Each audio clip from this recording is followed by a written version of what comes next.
Welcome to the Eye on Annapolis Local Business Spotlight. There are thousands of locally owned businesses in the area, some small and some large. Some you may know and others you don't. But one thing they all have in common is a great story, and we want to share it with you. Join us every Saturday as we talk to the founders, the owners, and the managers of local businesses you have come to know and love, and those you will come to know and love. Now here's your host, John Frenay, with this week's Local Business Spotlight. Before we get into today's Local Business Spotlight, apologies. We recorded this at Bean Rush Cafe, a wonderful coffee shop in West Annapolis. In fact, it's so wonderful, it was so crowded, hence it was very noisy. I tried to minimize the background noise as much as possible, but this episode still sounds a little bit off, but definitely worth listening, so stay tuned. Here's Dr. Megan from Annapolis Area Mobile Vet. I went into the wrong career and I should have bought a coffee shop in West Annapolis, but we're here at Bean Rush Cafe, which is never not busy. But we're excited to talk with Dr. Megan Martorana, who is the owner of Annapolis Area Mobile Vet, which is a somewhat new veterinary practice here in the area, right? It is. We just opened January 6th, and our first day was the big snowstorm, so first day we were closed. So January 7th, we started seeing patients. Fantastic. Well, I guess that answers my question is, you've been in around as the mobile pet vet since January. How long have you been a vet? I've been a vet. I graduated from Colorado State University in 2010. Okay. And I kind of moved around all over everywhere and then decided I wanted to put down some roots and settle. So I came to Annapolis. And I've been working, I did relief shifts. I've worked at a lot of hospitals in the area, and I just got to the point where I said, it's time to open up my own practice. Awesome. And for those that didn't pick up on it right away, we're talking veterinarians as opposed to veterans. Yeah. Okay. You know, I just want to really get into it because, I mean, pets are really family.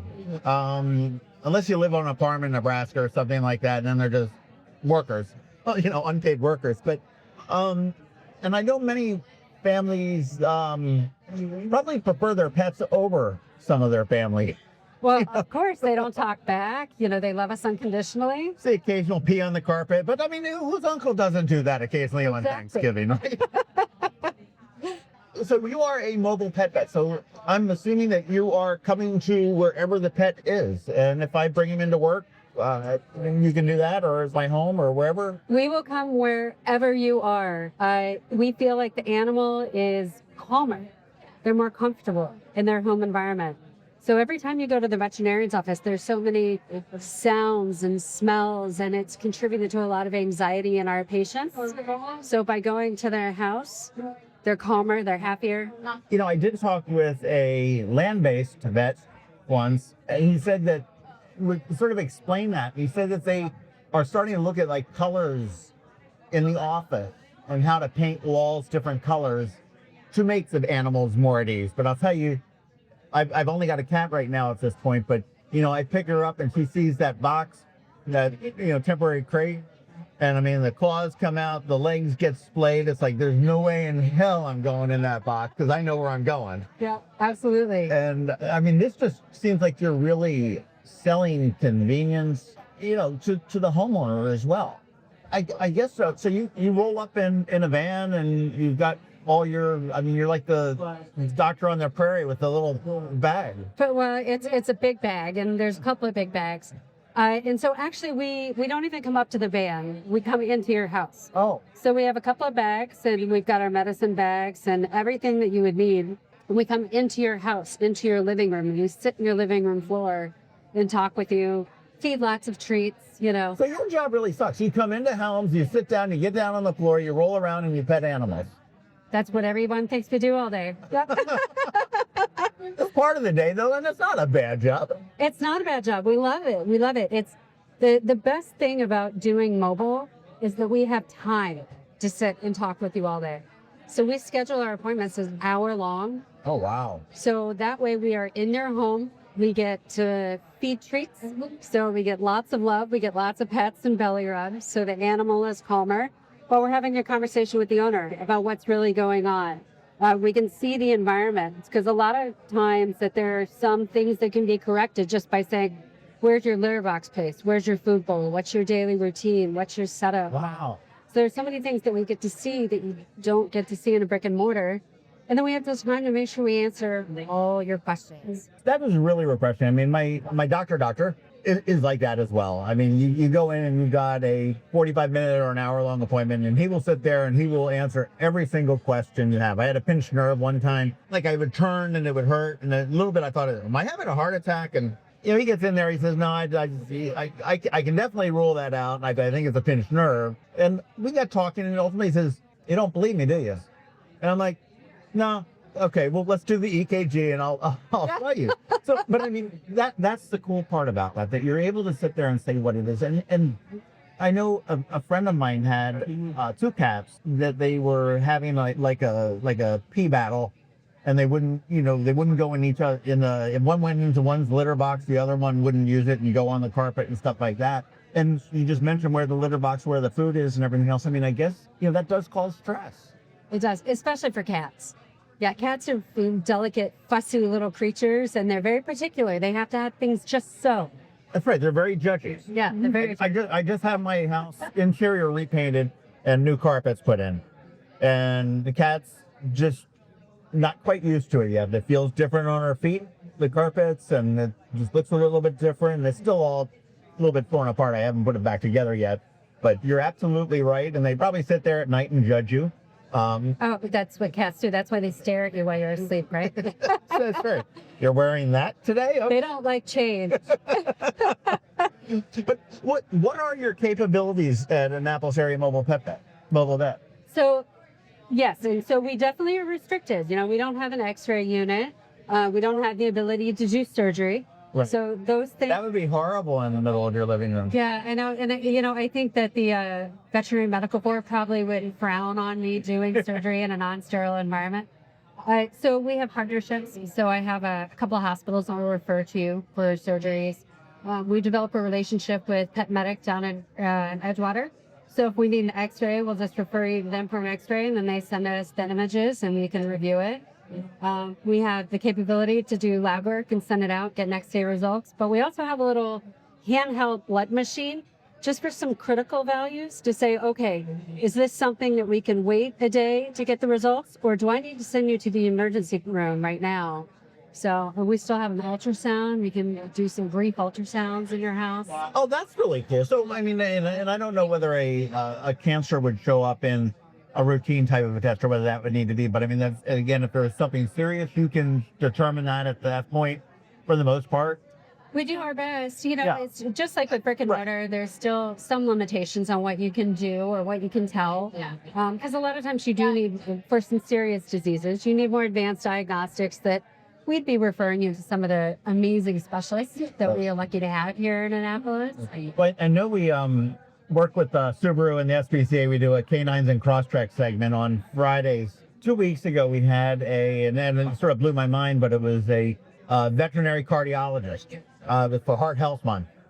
And I was like, wow, we got cardiology specialists. And I just recently had to pick up a friend's animal at the emergency vet center on Bestgate Road. And I didn't, that's just sort of like the Walmart of veterinary medicine because they've got, I don't know, chiropractor, but they've got orthopedists and, all of the different specialties that go there. And I mean, that's such a great resource, I think, for our area, especially when we get into something that, is, I don't want to say beyond you, but that is something that you don't do. And I mean, obviously you pick and choose. You could be a cardiologist. Yeah, so we are general practice vets. Just like your doctor is a general practice doctor, and if they say, hey, look, I suspect something is really wrong with you, they're going to refer you to the oncologist or the internal medicine specialist or the orthopedist. It's the same thing with us. So your general practice, and we are so fortunate that we live in an area where we have the specialty group on Bestgate, and there's other specialists in the area as well. Shameless plug, I do think that the one that we have on Bestgate Road is hands down the best specialty center in the area. Yeah. There's so many places that don't have access to that kind of care. So it's nice to have that to partner with. Where we come in and we take care of your general wellness, minor illness and injury. And if there's something we say, no, you're really sick, we help refer you there. And because we're such a special, small practice, what our goal is to be able to help you even walk through that. If you have to take your animal to the emergency facility, to the oncologist, we want to partner with you in that. So we can help translate the words that you're being told from the specialist, help you make those critical decisions, and even communicate with the specialist and walk you through that. And I've got to think for an animal that is referred out, let's say to a specialty or something that, a surgery that you're not able to do on my living room floor, thankfully, because I've got new carpet and that might be messy. Exactly. But I think that's got to be just great, because then at that point for follow-up, which I mean, typically, the surgeon, stitches up and wipes the hands and says, okay, go ahead, follow up with your doctors. Again, that's the animal that is now just going through a traumatic thing and doesn't have to go back to this sterile office to look at it. I mean, Dr. Megan rolls up and comes in, and I like her. She brings me treats. That's right. And We believe in bribery for animals. it works for people too. So that whenever they're really sick, they don't want to have to leave their house, and so we come to you. We'll help take care of them. Something I've been asked a number of times, when an animal's close to the end of their life, do you guys offer any in-home euthanasia? We do. I think euthanasia is a gift that we have for animals. Nobody wants to make that decision for their animal. It is the hardest decision you're ever. Here's a question for you on that. And I was reading an article a long time ago, and it said that the majority of animal owners wait way too long to euthanize their animal. Do you agree with that? I 100% agree with that. And I think that it's part of our responsibility to help communicate with the family, to help them understand your animal is sick and not doing well.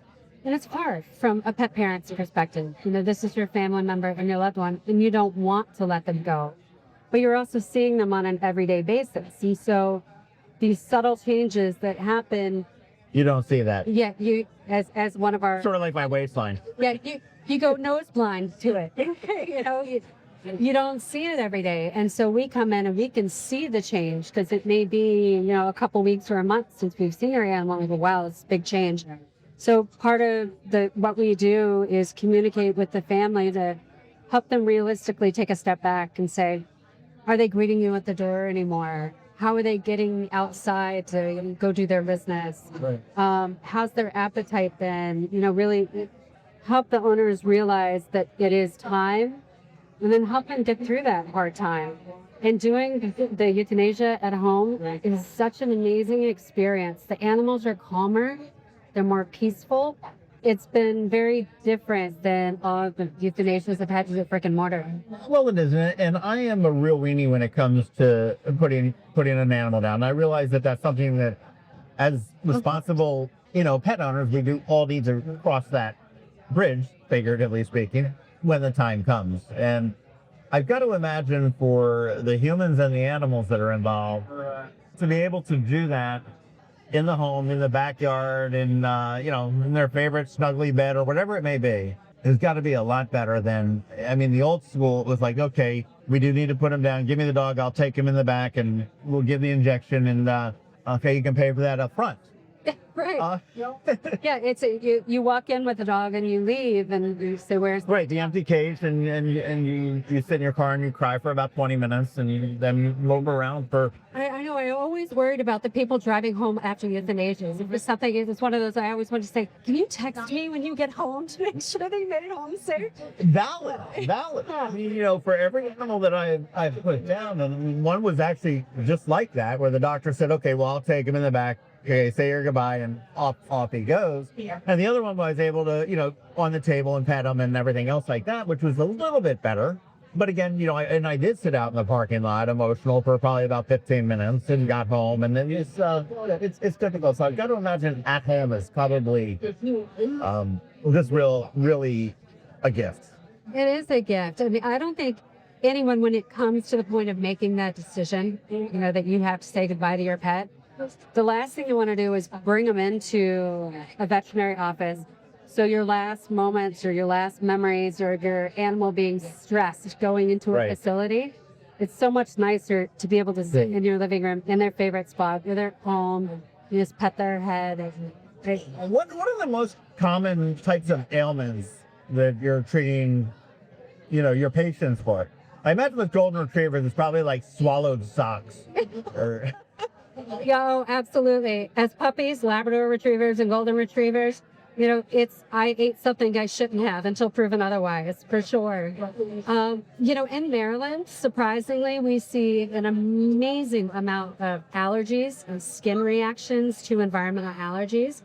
I worked in Florida for a long time as a vet, and the allergies here in Maryland are far worse than they were in Florida. Now, allergies, how do they manifest? Do they manifest in the skin and itching, or are they more of a coughing? Humans, you've got the stuffy gunk in your head. Yeah, humans, we get this respiratory thing. Dogs, it comes out through their skin. So they get a lot more like red bumps and infections and itching, ear infections, feet infections. So it's far more common for dogs to manifest their environmental allergies that way. It's not always food. It's food is a component, but it's a very small component of allergies. Right. Interesting. So allergies is probably... And how does one, realize with just more itching, more scratching, more... Oh yeah, there's no question. Anyone who has an allergic dog knows that they have an allergic dog because they've got red bumps or crusty skin, constantly itching and scratching. There are definitely seasons where I feel like 80% of the patients I see in a day are skin-related allergies. And is that treated with hormones or shots or? There's a lot of different ways to treat it. Topicals, or I guess they're probably like humans too, where they're seasonal. They are seasonal. I feel like dogs manifest it more year-round, but they're definitely more peak seasons. Okay. Winter is a bit quieter of a month, but fall we get all the molds from the leaves, Sure. so you get a spike in allergies then. Spring, absolutely, with the blooms, you get that then. Wow. So, and there's a lot of different ways to treat allergies, and so you have to tailor it towards the dog and towards the owner, because let's be honest, it's the owner that's the one that is administering the medication. And unless I have good communication with the owner and help educate them on what they're doing and get them to partner in the care for their animal, the animal's not going to get better. That's so sad. In our discussions with the SPCA, that and people will squawk and moan about their process to adopt an animal, and all I want is a damn dog. All I want is a darn cat. But this SPCA seems to be very, very rigid on who they adopt to, which I think is great, because you need somebody that is willing to take care of it, that is willing to, if there is an illness, to call somebody like Annapolis Area Mobile Vet to come make sure they care for them. It's so critical that you have the owner's buy-in and the ability to, to care for the animal, because they're going to be with us for, 13, 14, 15, 16, 20 years. That's right. That's our goal. And they're a member of our family. Yeah. They really are. Well, yeah, it's, there are some cases to where, like what you're talking about with that story, and it sounds like the veterinarian you saw was spot on. You can do this surgery.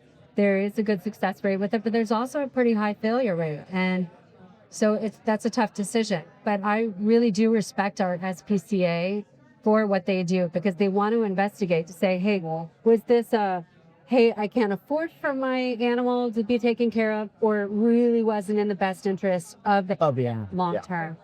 And I appreciate the fact that they have that strict screening criteria. I've definitely been the veterinarian calling the SPCA for certain clients wanting to adopt again, saying, no, let me explain the situation of what happens. And, because we do need responsible owners. Pets are expensive. Sure. And they take a lot of time. And whenever you get a pet, you need to know what you're getting into. Sure. And you've got a puppy golden retriever that has a sock lodged in an intestine. It's going to happen. Okay, that's, yes, it's going to be an expensive thing, and somebody may not be able to afford it, but that's not necessarily the cause to put an animal down. It's not, because if it's something that's correctable, and the animal will have a very long future ahead of it after you correct it. My nurse Michelle's cat actually ate how many hair ties? 20 hair ties. Oh my word. Yep. And so we had to surgically remove all of those hair ties. And the cat did very well afterwards. And it's probably a procedure that surgeons can do blindfolded. It's like, okay, golden retriever, is it a pair of underwear or socks? And figure out where it's going. Okay. I did an internship in imaging and radiology at Texas A&M And we definitely saw some really interesting foreign bodies come through because you've got this big referral center. And so you're getting a lot of animals come in. So it was always fun for us in the radiology area to play guess what the foreign body is and then have surgery come back later and say, no, it was this. That's hysterical. Are you 24/7? We are not. Okay. We are not. So we are 8 to 5, Monday through Friday. However, we are definitely known to answer the phone or respond to text messages or emails after hours and on. Because you have a heart. We love our clients, which is the whole reason that we decided to start this business is we didn't feel like the set, 15, 20, 30-minute exam appointment was long enough to really develop the relationship with the client, to be able to communicate the needs of the animal, and help make sure those instructions were being followed through. So we decided to break out and start this because we love our clients, we love our patients, and we want to make sure they get the best care possible. I mean, obviously, you are saving money on office rent. Yep. Obviously, you are spending money on time rent, if you will. I mean, how does a mobile veterinary practice in price to the pet owner compare to a standard animal hospital? Is it equivalent or a little bit? I'm not. Yeah, it's fairly equivalent. So instead of seeing 15 patients per day, we're only seeing 4 or 5 per day. And so in order to kind of make up that difference, we do have a travel fee just to account for our time to go where you are. And depending upon where you live, our travel fee is greater. So our center point for our radius is actually the stadium here in Annapolis. Okay. So the closer you live to the stadium, the less our travel fee is. And then our exam fees are more expensive because we are spending an hour. However, any medications we dispense, all of our vaccines, everything else that you would get at your regular veterinarians is priced at the same price that you would be charged at your regular veterinarian. That's sometimes even better. Now, I noticed on your website, and again, that's Annapolis Area Mobile Vet.com. That's right. You have a big old thing on the bottom that says fear free. And it says, ask us about it. And I said, you know what? I'm going to see her tomorrow morning, so let me ask her about it. What's Fear Free all about? So we're currently enrolled in the Fear Free program. Fear Free is a movement in veterinary medicine. It's been around 5 years, maybe more. Yeah. And it's becoming much more popular. So it's all about low stress handling of your patients. So it's about different techniques. Whereas, people who've had animals for a long time know you used to go to the vet office and it's, we're going to wrangle your dog and we're going to lay on them on the ground, or we're just going to strap your cat. And it's about trying to approach an animal where they're calm. So lots of treats. Sometimes for some of these really fearful dogs, even in the home, we give some medication to help alleviate some of their anxieties before we go in. And we want to make this as positive of an experience as possible. We have this one patient that, we've been seeing. We've gone out 3 times. Because this dog is just very fearful of anyone that is not their immediate family. Stranger danger. Yeah. And so it's just trying to, all right, well, this medicine didn't work. Let's try something else. Because we don't want to manhandle this dog. If we do, all we're doing is teaching that dog, we're going to be mean to you. So next time you be mean to us. And it's not going to help our experience going forward. No, next time you come in, it's like, oh, there's that Dr. Megan. I'm out of here. Exactly. I've got a friend of mine who's got a lab, and he's a black lab, and he's also very leery of anybody that comes in the house that he doesn't know, and he does know some people. So she always goes like, "Oh, look, it's our friend, Dr. Megan. It's our friend." And starts to talk to the dog, even though it's a stranger. It could be the garbage man, and then they'll be like, "Oh, okay, she's talking in that kind of tone, and the voice must be okay." And animals are very possessive. I mean, I grew up with shepherds, and when my parents divorced, my father was caught in a snowstorm, wanted to stay at my mom's house just before he got back into New York, just wait out the snow, and knew the dog. The dog lived with us and stuff like that. So he rolls in, and the dog's like, "Dude, you're not supposed to be here." And my dad, and he goes to walk up to the guest room. And the dog was growling at him, wouldn't let him do it. So my dad slept on the couch. In the middle of the night, he got up to try to go to the guest room. The dog was right on the landing, wouldn't let him. back on the couch where you belong. And it was, I know who you are. I know you're not a threat, but I'm not sure you belong upstairs. So you get back there. And I mean, I had a shepherd myself that we had guests in the house. If they went upstairs to use the restroom, as the powder room was full on the lower level, totally follow them up. Like, I'm just making sure you're not stealing nothing out of the medicine Keep an eye cabinet. on you. Yeah. So my own dog is the same way. My dog. Yeah. She's a 15-plus-year-old Australian Shepherd, and I mean, she's lived with a vet her whole life. But she knows the difference in how I pet her. You know, hey, are you just loving on me, or are you examining me? And she gets very wary, and she's like, nope, not okay with this. Oh, that's Different funny. kind of pet. That's fun. Does a 15-year-old Australian Shepherd still have the energy of any less than a 15-year-old Australian Shepherd? She is an anomaly of an Australian Shepherd. She's been very calm and chill her entire life. I think a lot of it is because she was very well socialized, so I took her everywhere with me when she was a puppy.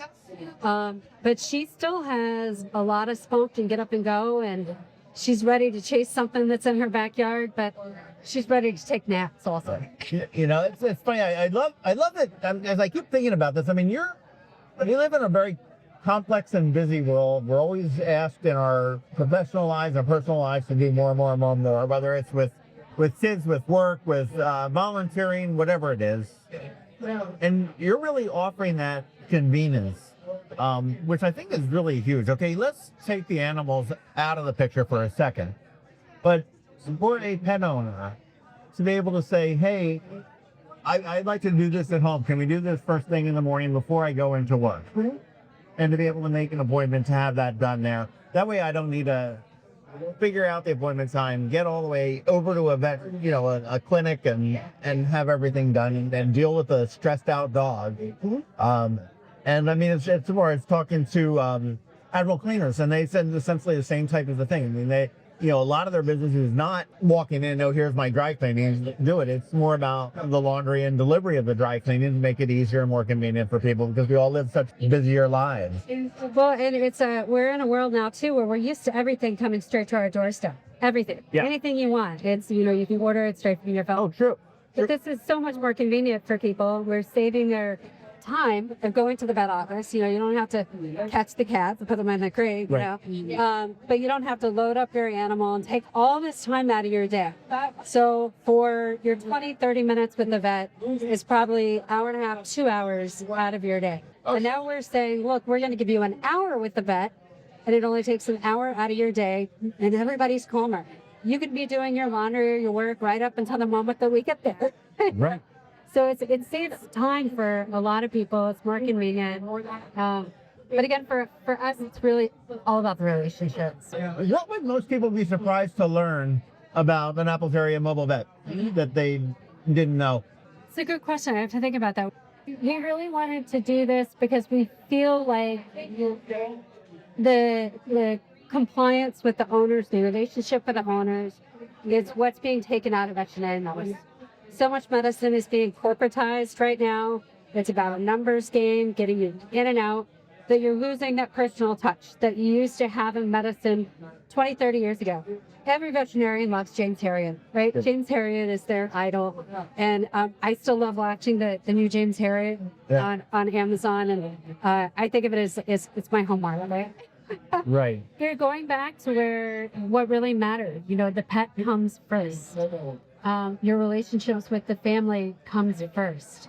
Helping people take care of their animals to live healthier, fuller lives is what matters most, and that's our focus. Really admirable. So if you have a burning question, and yes, it's 6 o'clock at night, you can text me. And I may not be Johnny on the spot, but I see it on my phone, and I'm not going to be able to see. You know, I'm going to answer your phone. Fortunately or unfortunately, we are tied to our phones, and we do, we do answer them at crazy times of the day. We've mentioned a couple times how pets have become family. They are family. They, the house is empty. If you've had a pet and, you've lost a pet, that house just absolutely is not the same for quite a long time. Aside from making sure that you're regularly getting your pet routine care, And that should be a given. I mean, the annual checkups, and as they get older, maybe it's biannual or quarterly or, monthly as they go through their life. No different than you or me. Exactly. What's the best advice you can give to get the longest time with your Regular veterinary checkups. aside of that? Yeah. Aside from that, a good, well-balanced diet. I think that there's so many food companies who have come into the industry lately because the pet market is huge. And so there's a lot of foods that are being pushed out, and they have a lot of money behind their marketing. And just because they have good marketing or great commercials doesn't mean it's the best food for your pet. And so we want to help you pick a good nutrition for your animal, just like with us. Nutrition matters. I'm also a big believer in probiotics. Okay. Gut health? Gotta help with the gut health. Yeah, everything boils down to gut health. Support a healthy immune system early on. Start with some probiotics daily as a supplement for your pet from the day you bring them home. Good glucosamine supplements. Start them while they're young. Puppies and kittens, they're all cartilage. Right. So, and that's what your glucosamine supplements go towards helping. Help support good joint health before there's a problem. Because once there's a problem, it's much harder to correct. You're not going to be able to replace that part. So support it early on.